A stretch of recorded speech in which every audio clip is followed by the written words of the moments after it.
Le Nouvel An chinois, ce que l'on croit célébrer et ce que l'on active réellement, par Stéphane Thomas Berbudou.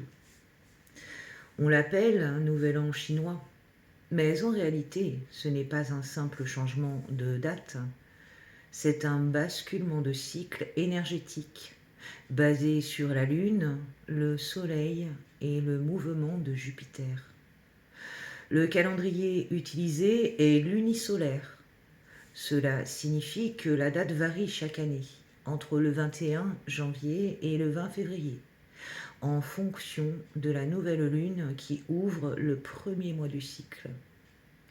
Ce n'est donc pas une convention sociale, c'est un recalibrage astronomique. L'origine du cycle. Le Nouvel An chinois est lié au calendrier traditionnel chinois, parfois appelé calendrier agricole. Il structure les saisons, les récoltes, les rituels et les équilibres yin-yang depuis des millénaires. Chaque année est associée à un animal parmi 12, associée à un élément parmi 5, bois, feu, terre, métal, eau. Le cycle complet dure 60 ans. Ce système n'a pas été créé pour divertir. Il encode une lecture du mouvement énergétique collectif. Les 12 animaux représentent des archétypes comportementaux et les 5 éléments représentent des dynamiques de transformation. Quand un animal rencontre un élément, une fréquence collective dominante se met en place.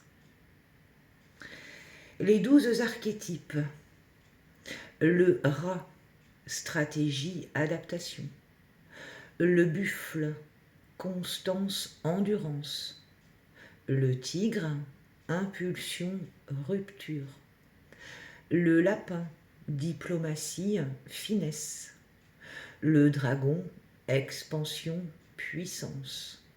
Le serpent, introspection, transformation. Le cheval, mouvement, liberté. La chèvre, sensibilité, créativité. Le singe, intelligence, malice. Le coq, précision, affirmation. Le chien, loyauté, justice. Le cochon, abondance, générosité. Ces animaux ne sont pas décoratifs. Ils représentent des dynamiques psychiques collectives. Une année dragon n'active pas la même énergie qu'une année lapin. Ce n'est pas une croyance. C'est observable dans les dynamiques sociales, économiques et politiques. Les 5 éléments.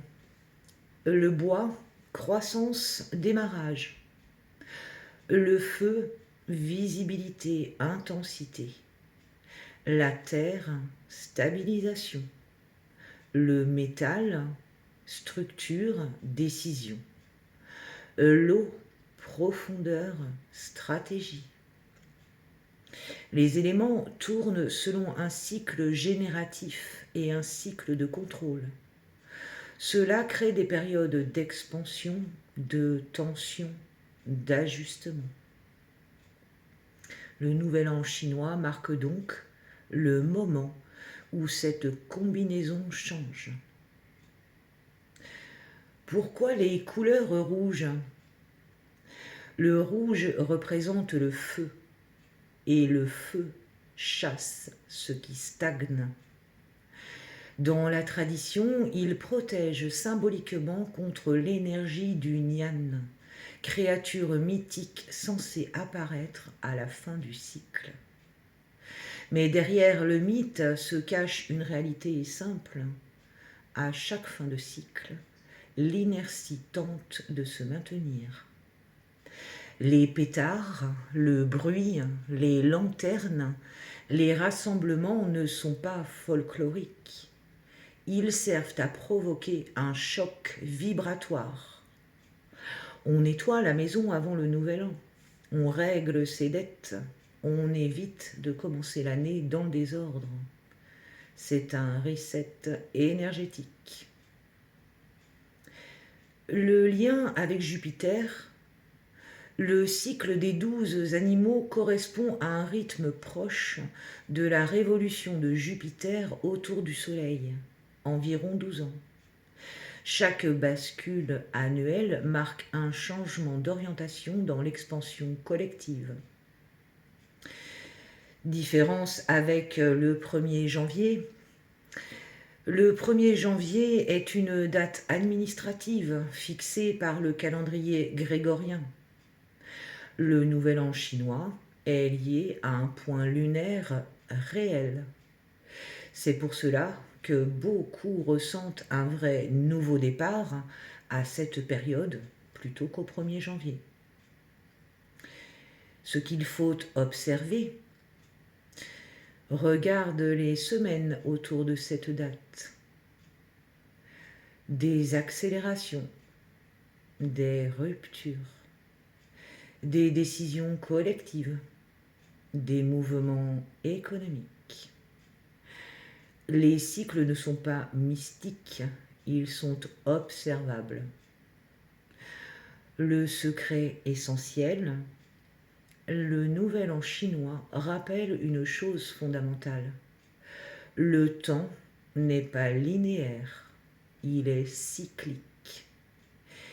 Et quand tu comprends les cycles, tu arrêtes de lutter contre les saisons énergétiques.